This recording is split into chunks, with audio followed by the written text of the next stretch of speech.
മീഡിയസിലേക്ക് സ്വാഗതം.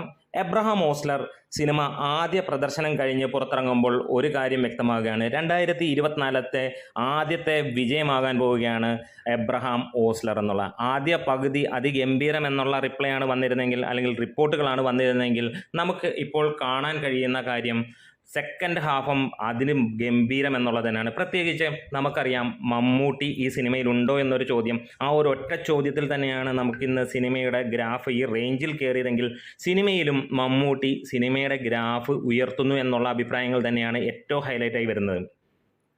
ജയറാം പറഞ്ഞ പോലെ തന്നെ മമ്മൂട്ടിയുടെ ഇൻട്രോ ഒരു കൊടൂര ഇൻട്രോ, അമ്മാതിരി തിയേറ്ററിൽ നിന്ന് കത്തിക്കുന്ന ഇൻട്രോ ആയി മാറി. മമ്മൂട്ടിയെ പ്ലേസ് ചെയ്തിരിക്കുന്നത് തന്നെ സിനിമയുടെ ഏറ്റവും ഹൈ പിച്ചിലേക്ക് കൊണ്ടുപോകുന്ന ലെവലിലേക്ക് കൊണ്ടുപോകുന്നു. സെക്കൻഡ് ഹാഫ് തുടങ്ങി ചെറിയ വലിവ് വരുമ്പോഴും സിനിമ ഉയർത്തിക്കൊണ്ട് വന്നു മമ്മൂട്ടി. പിന്നീട് അങ്ങോട്ട് കത്തുന്ന കാര്യങ്ങളാണ് എന്നുള്ളത് തന്നെയാണ്. എന്തായാലും ജയറാമിൻ്റെ മിന്നുന്ന പ്രകടനം തന്നെയാണ് സിനിമയുടെ ഹൈലൈറ്റായി വന്നിരിക്കുന്നത്. ഒപ്പം വൻ താരനിര, കിടിലനായിട്ടുള്ള പ്ലേസിംഗ് ആണ് ഓരോ ക്യാരക്ടേഴ്സിനെയും വച്ചിരിക്കുന്നത്.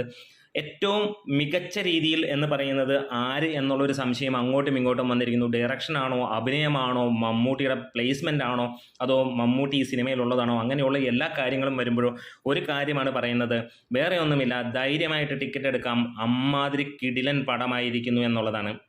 5-ാം പാതിര പ്രതീക്ഷിച്ച് പോകുന്നവർക്ക് ഒരു 7-ാം പാതിര കിട്ടുന്ന ലെവലിലാണ് ഈ സിനിമ എന്നുള്ളതാണ്. അതായത് 5-ാം പാതിരയായിട്ട് യാതൊരു ടച്ചോ കണക്ഷനോ ഒന്നും തന്നെ ഇല്ലാത്ത പടമാണ്.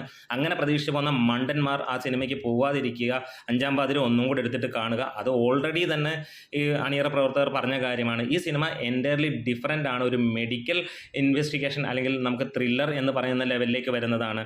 കൊടൂരമായിട്ടുള്ള സക്സസ്സിലേക്ക് സിനിമ എത്തിയിരിക്കുന്നു. അതായത് ഇപ്പോൾ ബുക്ക് മൈ ഷോ എടുത്ത് നോക്കുകയാണെങ്കിൽ ഇന്നലെ മുതൽ നല്ല പ്രകടനമാണെങ്കിൽ ഇപ്പം ടിക്കറ്റുകളില്ല, ഇന്നത്തെ ദിവസത്തെ ടിക്കറ്റുകളില്ല. ഒരു പക്ഷേ 4.5 കോടിക്ക് അല്ലെങ്കിൽ 3 തൊട്ട് 4.5 കോടിക്ക് മുകളിലായിരിക്കും സിനിമയുടെ ഇന്നത്തെ കളക്ഷൻ ഉണ്ടാകാൻ ചാൻസ് എന്നുള്ളതാണ്. എന്തായാലും അഭിപ്രായങ്ങൾ കേൾക്കുമ്പോൾ മമ്മൂട്ടി തന്നെ സിനിമയെ ലിവറേജ് ചെയ്ത് കൊണ്ടുപോകുന്ന ഒരു കാര്യവും ഒപ്പം ജയറാമിന് ഒരു വലിയ വിജയം നേടാൻ കഴിഞ്ഞു എന്നുള്ളത് തന്നെയാണ്. എന്തായാലും നല്ല സിനിമകൾ വരുമ്പോൾ ജനങ്ങൾ ഏറ്റെടുക്കുമെന്നുള്ളതിൻ്റെ മറ്റൊരു ഉദാഹരണമാണ്. നേരിന് ശേഷം ഈ ഒരു സിനിമ വിജയമാകുമ്പോൾ അത് തന്നെയാണ്, നല്ല സിനിമകൾ ഇറക്കിയാൽ ജനങ്ങൾ കൈവിടില്ല എന്നുള്ളത്. എന്താണേലും ടോട്ടലി ഈ സിനിമയെക്കുറിച്ച് പറയുമ്പോൾ ഒരു സൂപ്പർ സിനിമ എന്നുള്ളതാണ്. അതായത് 2024 ആദ്യത്തെ സൂപ്പർ ഹിറ്റ് സിനിമ എന്നുള്ളത് തന്നെയാണ്. നമ്മുടെ വീഡിയോസ് ഇഷ്ടമായെങ്കിലും സപ്പോർട്ട് ചെയ്ത് തരാം. Dave medias.